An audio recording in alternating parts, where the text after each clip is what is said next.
19'da adovatimiz yo'q. Bizani klinikaga kelib, klinikani oqlab bersin. Nima deyishim kerak? Klinika men kimni oqlaydigan? Qonun organlari bor oqlaydigan. Meni ham qo'limda dalillar bor. Sizlar chala-pucha yozib olgan gapinglarni meni chala qilib shantaj qilib chiqaryapsizlar-ku. Hammasiga qonun oldida javob berasizlar. Men 3 ta farzandning onasiman.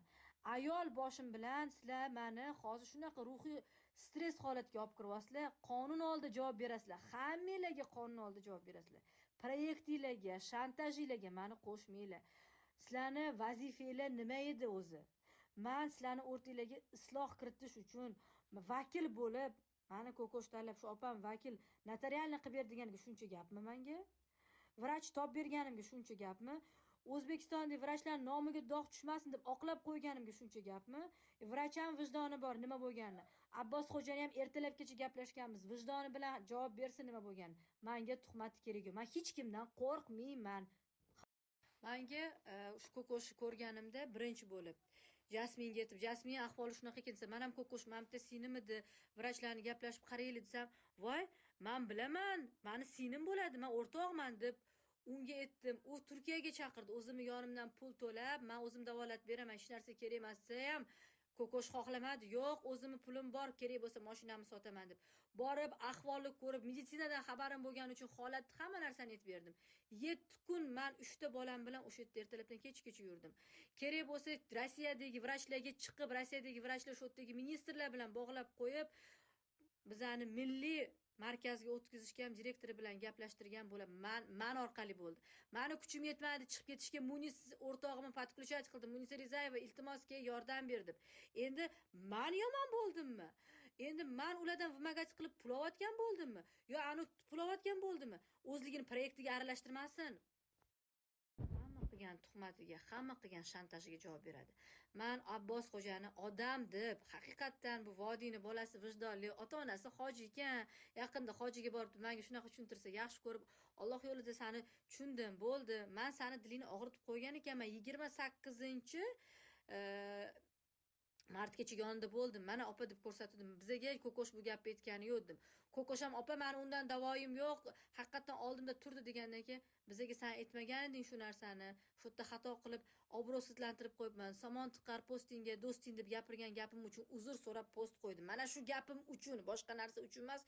Chunki menga bu bolani o'sha klinikada qaradi deb aytmaganligi uchun. Ertasi kuni bu bola yana menga anu Rustam aka bilan gaplashganimda arizangizni qaytib oling deganda, bo'ldi, uchastkovoy yonimga berganimda, kelmay qo'yaversin, rovida o'zimizdan ekan. Aka, bo'ldi, bir og'iz gapingizni qaytib olaman deganimni shantaj qilib, rovidik unaqa bo'ladim deb.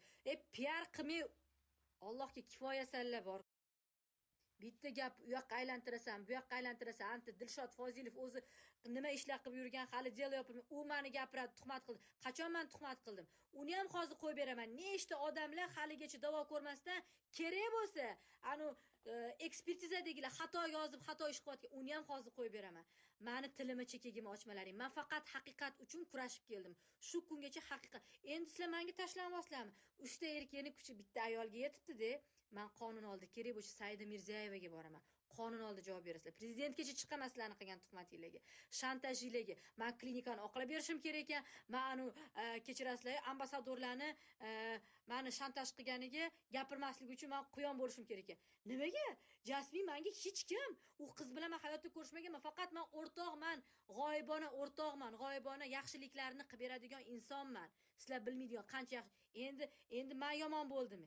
Uyalinglar, tushundinglarmi 3 ta erkak? Aka, uzr, postingizni oling, iltimos derkanman. Nimaga? Nimaga men aybsiz aybdormanmi? Qani meni gapimni o'sha chala qilib kesib qo'yganinglarni ekspertizaga beraylik. Menda ham bor. O'sha vrachlar ham bersa ekspertizaga. Men bu narsani endi tashab qo'ymayman. Mayli, oilam o'zbekchilik, boshimda ro'molim bor, qo'y. Endi o'tiribman desam, nimasizlar? Men 15 yil meditsinada xizmat qilgan odamman. 15 yil men rahbar lavozimida Shoh Medcentrda главный menejer, управляющий bo'lib ishlaganman. Men qancha vrachlarni bilaman, qancha bu sferani bilaman, qancha odamlarni qanaqa sifatida davolash kerak, nima qiladi. Men buning ichida o'sgan odamman. Shuning uchun men xatolarni aytib chetdagi vrachlarga yuborgandim. Endi men yomon bo'ldimmi? Men talab qilayotgan bo'ldimmi? Postimda hamma narsani ko'ringlar-da, haqiqatni bilib olinglar. Abbos xo'ja intriga qilmang deb sizga aytdim-a. Xo'jayinim ham sizga gapirdilar. Vijdonan gapiring deganda nima dedingiz? Men kozyol emasman-ku dedingiz. Ayol kishiga kuchingiz yetgan 3 ta kozyol bilan bir bo'lib uyaling, uka. Menimcha PR sizlarga kerak. Mani ko'zimni yoshini shunaqa oqizdinglar. Bilasizlarmi nimaga oqizdinglar? Nohaqlik uchun men yig'ladim. Nohaqlik uchun. Indamadim, postlargacha olib tashladim. Indamadim. Ko'kosh opa gapirmang bo'ldi, tuzalib olay, men o'zimga kelib olay, bular bilan hal qilaman. Didi. Erkagam boru bunaqa mayda bo'lmaydi. O'sha yerda men bilan gaplashib chiqib ketgandan keyin uzr deb bo'ldimi, kelishib oldingmi, chiqib ketilinardi. Menga omonat deb qancha gaplarni aytdingiz, men indaganim yo'q. Haqiqatni faqat aytaman dedim. Sal Allohdan qo'rqinglar. Ayol kishi bilan teng keladigan erkaklar jamoasi men sizlarga nima yomonlik qildim? Ahad Qayum bilan mayli o'rtinglarni isloh qilib qo'yaman. Yara odamdan yomonlik qolmaydi. Bu inson ham yaxshi, gapingni tushunadi, gapirsang deganimni, uni ham isboti bor. Gapirmadim deb tuhmat qildinglar meni.